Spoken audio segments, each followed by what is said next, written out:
Alright everyone, things have gone Jason Bourne. So, I don't know what's going on in this town, but, yeah. When I was in Perth, and I'd been on meth for about, a year. Dabbling with the boyfriend before, but he worked away. So yeah, it was about a year. And after I left, my friend said to me, it was all over and it went really bad, right? There's lots of people like, you're paranoid. Anyway, afterwards, it was all said and done, way later, and my friend says to me, Ray, whenever we thought you were paranoid, you turned out to be right. And I said, yeah, I know. It's the same thing now. People think I'm paranoid, but I have to explain to people that, so I'm having memories come back, right, from my childhood of being handled by professionals for a high-level child sex trafficking ring in Canberra for politicians and God knows who else, rich people. And so when you're handled from a young age and you're in a trapped situation all the time, totally out of control, you have no control and you're being abused and you're scared all the time, right? And when you've got that at home as well, it's hyper-vigilance, but it's next level. It's wired into your amygdala when you're very young, your reptilian brain. It's a fight or flight response, and you hone this sixth sense of being able to predict someone's behaviour because of self-preservation, right? You can read a room. It's not the same as being trained to walk in and read a room, right? You read a room for your own self-preservation relating to what you've been through. So you pick out your potential predators, right? And you learn to read people's body language, their speech, their eyes, right? But I really recognise when people's personalities shift or change. I also know when I'm being lied to, as in, I've been with a liar before, as in Perth, this guy was just a next level. He was a meth head, but he was next level. So and liars in my family, right? My whole life I've watched people lying and manipulating, right? So I know when I'm being manipulated. Like, I don't do that to people because that's not how I'm wired. I've been wired to watch other people for doing it to me because I had no choice, I had no power. So I never learnt how to manipulate. I couldn't, but I learnt how people manipulated me. So anyway, this bloody people crawling over, but I saw two guys at the top fuel station today and they're just hanging around. But I said, so you guys in Port Douglas yesterday? And they're like, well, I said Port, and they're like, where? And I said, Port Douglas. Did I just see you there? And they're like, oh yeah, you did, but well, you must have a good memory because we didn't get out of our car. And I'm like, yeah, I do. Anyway, it's just, I remember faces, that's it. My memory's fucked. I can study for tests if I smoke weed, and I remember stuff like for 24 hours but after that. And if I smoke weed while I'm doing my reports, I can focus. But other than that, my memory's shit. Like, ask anyone. And because it was wired wrong, I can't remember dates. Like, I can't remember stuff. I just can't. I can't do anything when someone's watching me over the shoulder. I can't work under pressure. It's just, yeah. I work under pressure if I'm alone, but if someone's watching me, I'm like, fuck. Anyway, I know this stuff's going on, so I asked these guys, next thing I'm like, they're taking a photo of my number plate, and I'm telling them about my channel, and they're laughing, right? I'm saying, borderline personality disorder, PTSD, you know what that is, right? I said, I got molested by politicians in Canberra by child sex trafficking ring. It's a really big deal. It was horrendous. And they can't look at me, right? And they're kind of smiling to each other and just laughing. It's not a laughing matter, but when someone can't look you in the eye and when two men can't look you in the eye because you're asking, I said, I saw you yesterday. And you're just being friendly. I would say that to anyone local if they were hanging around and I saw them. Because you notice people, right? I would have said, hey, I saw you guys yesterday. But these guys are like, anyway, taking photos of my car, hanging around, like looking at the icebox, mate. Like two guys standing there looking at the interesting ice freezer outside. Like, anyway. So it's all good. I went away last night to the side of a river and just sat by myself with a fire and slept on paperbark and found myself a staff and just kind of like the dark night of the soul, but it wasn't. It was beautiful. It was beautiful. The place was beautiful. And so I had some sleep and then I spent the night just remembering a lot, which was good. And it all came very clearly without any feeling really.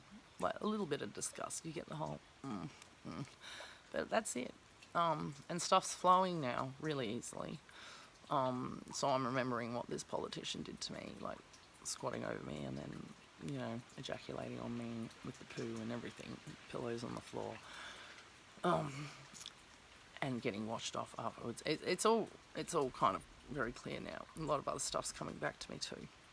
So anyway, like I said, things are going next level here. I don't know whether I'm being looked after or I think I'm kind of being hunted and protected at the same time, if that makes sense. That's how it feels. There's just so many, and it's weird. But it's okay, because I understand it. I mean, we all see this on the movies, right? Someone blows the lid off some scandal and they all just try and kill the person who's blowing the lid off, because that's how it is. So it's not that far-fetched. It's like if there's some dudes out there that are really rich, and they did something, and maybe it's on film or something, right? But if they did something and now they're really high profile, and I remember that they did something to me, they're going to want me dead. It's that simple. I am nothing. I am a piece of crap from the beginning, because the child was a piece of shit to start with, from underprivileged family, basically low income, a lot of trauma in the family, so, it's very dysfunctional, and then these children have already been programmed by people at home, so they're ripe for the picking, and that's all it is. It's just picking these children to do stuff and then hoping that they just wither and die, or produce more traumatised children for the next generation of abusers, so that there's a constant supply of traumatised children that have been molested at home and are ready to be molested by other people. And, it's basically like handling. Anyway, this is what I'm recognising now. This thing's kicking into me. When I'm on high alert, if I feel like I'm in a place that might be trapped, like the storage container I've been given is like right down here, end of there, and whenever I go in, I start walking like a soldier, and I'm on high alert, and I can't help it. And it's only because I have observed people doing this a lot when I was young, and I know that. It's merely something that I have picked up through observation and copying. It's these things that I have seen because I was part of, the whole operation. When they're all shuffling kids around, right? The kids are part of it. They've got to do what they're told, but they watch their handlers carefully, because they have to obey every order and they have to understand the risks. And, kids are like hyper-vigilant already, right? And then when your handlers step in and start giving you orders and you behave like a little soldier, and they taught us to march at Catholic primary school. We would march regularly. And that kicks in now. It's like a programming, but it is a self-preservation thing. So yeah, anyway, it's all good. I'm really trusting in the music at the moment. It's sending me lots of messages. And I know I'm being protected by a lot of things on the other side. And it sounds really stupid to people, but seriously, I feel like that I have been through so much hell in my life that there is no chance that the universe is going to let me go out now after doing all of this.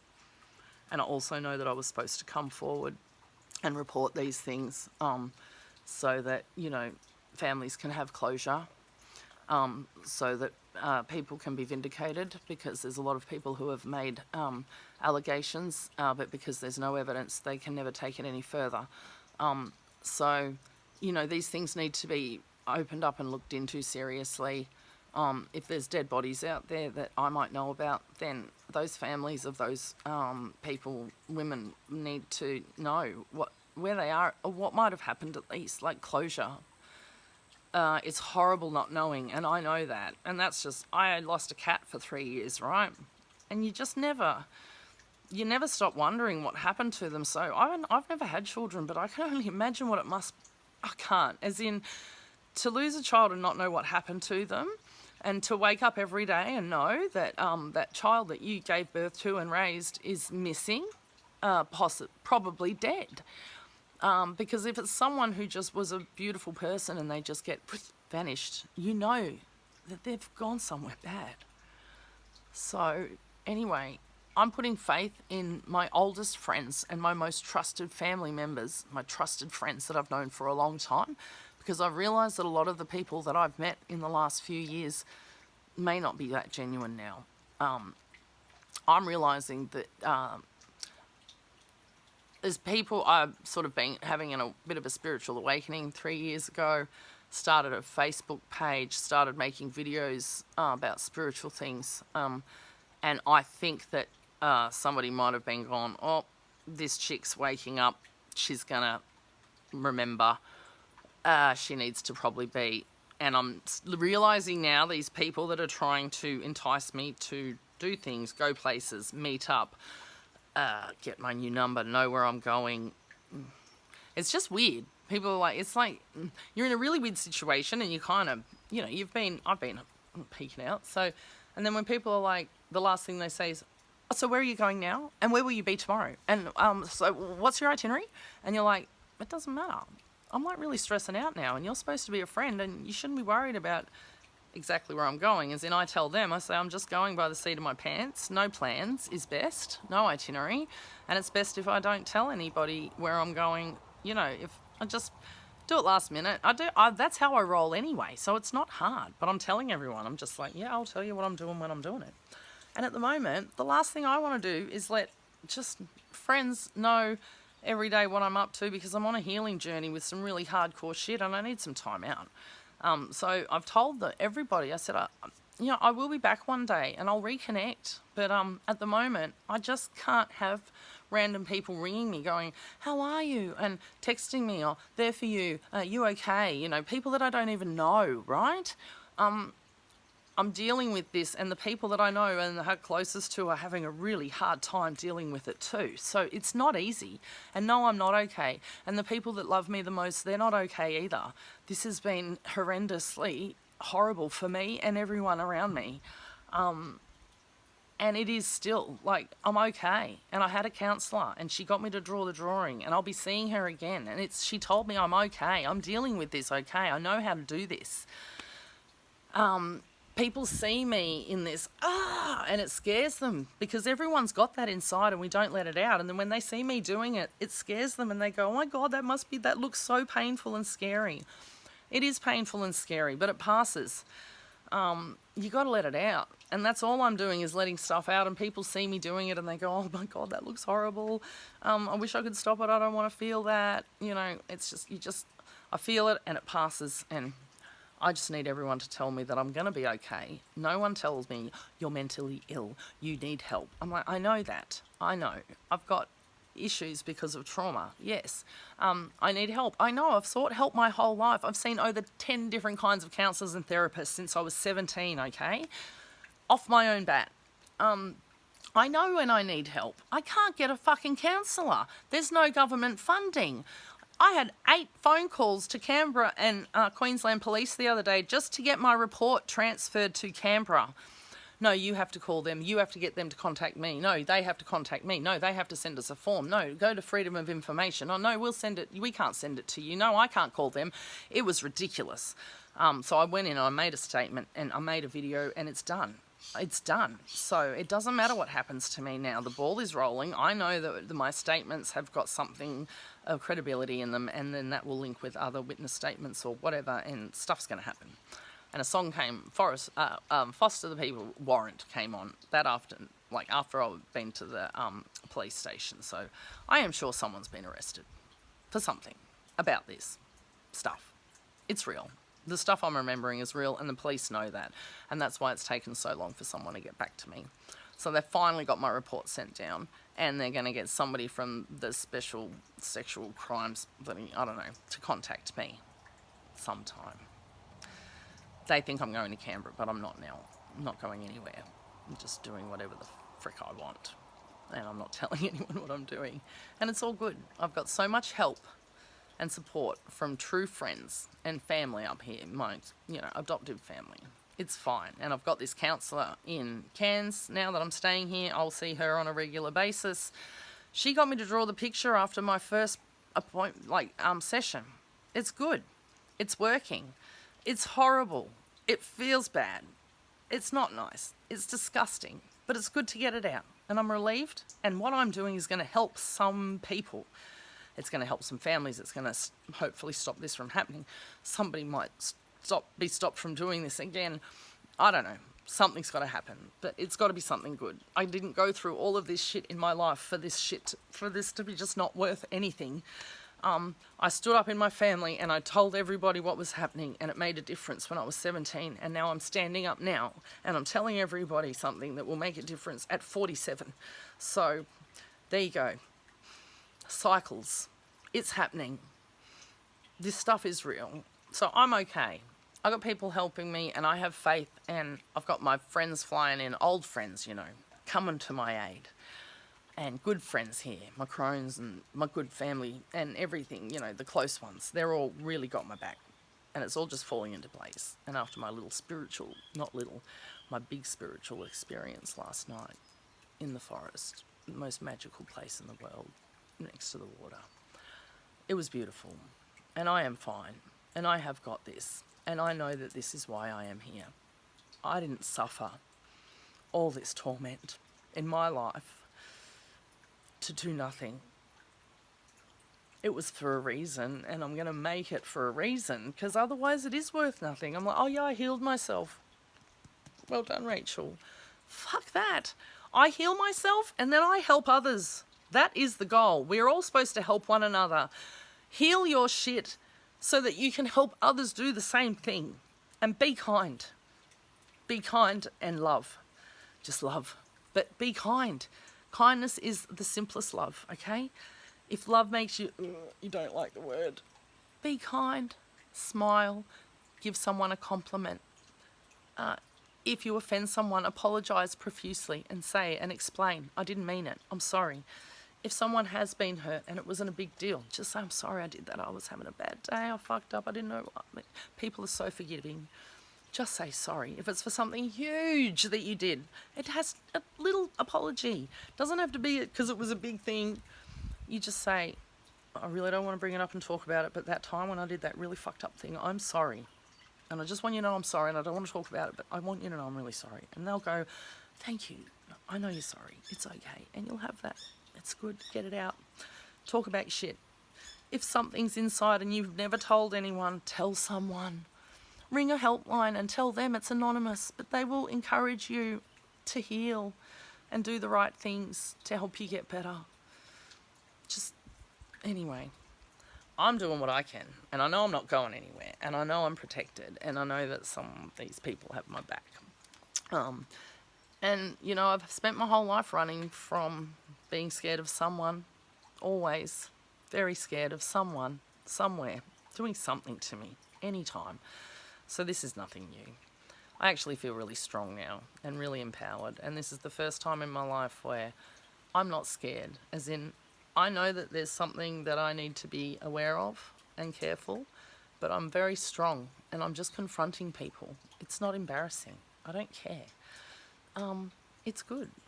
And I'm not acting any different to what I normally would, which is my friendly, hi, how you going? And I'm a bit of a cheeky smartass, so I do this all the time anyway. I am the same person. I have not changed. I have been through some trauma and I've been remembering some horrible stuff that happened to me, but that's always been inside of me and it has always affected my personality. It is a part of me and I'm embracing that. That's all. It's hard to embrace that darkness when you've spent your life shutting it away because it was so horrible, but knowing that it was in there. So this is a good thing. I'm embracing the dark and I need the balance. So the trick is to go into the dark and don't stay there. Come out.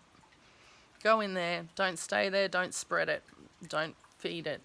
Go in, visit it, come back out with what you need. Take the empowering parts and leave the horrible parts. And it's same with the light. You step into the light, you can't be doing good all the time because it's draining and people take advantage. So you do the good and you go back to the middle and you just keep that balance. You just keep a balance like a fulcrum. Oh, yeah. And then just try and keep it here, eh? Keep it centered. The I am. It's all good. my best friend's coming over. One of my best friends is coming in tonight, so... And then I got another good friend coming over the next day, so it's all good. Keep on trucking, guys. And if you see me out there, watch my back, please. If you see some dudes looking a bit dodgy, say to them, hey, mate, where you from? What are you looking at that chick for? She's a friend of mine. She's really nice. That's all you need to do. Yeah. Thanks, everybody. Thank you, everybody. This small town is like... I was whinging about small towns at the beginning, and now I've realised that, yeah, you get stuck with some bad ones, but you get a lot of good ones too. So, there's the balance. Okay. See ya.